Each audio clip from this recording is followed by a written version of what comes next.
This is the split stance band core press. So I got a power band coming across. I have this anchored in a door. This could be a squat rack, whatever you have to anchor that there. So I'm gonna start here.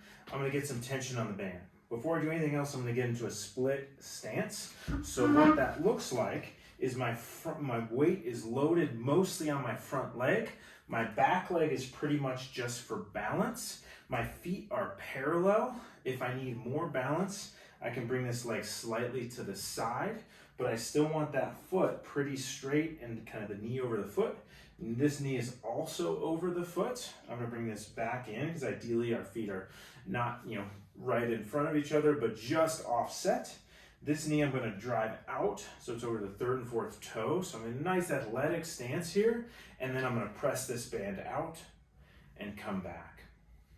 So what's happening here is the more tension I have on this band, I could step out, or if I don't want to reset this position, I'm just going to get more tension on this band, the more that it wants to pull everything that way.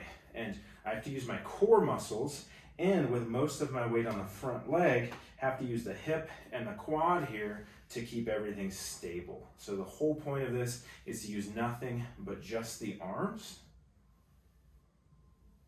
If I wanted a little more shoulder work, I could do this one-handed with the outside arm.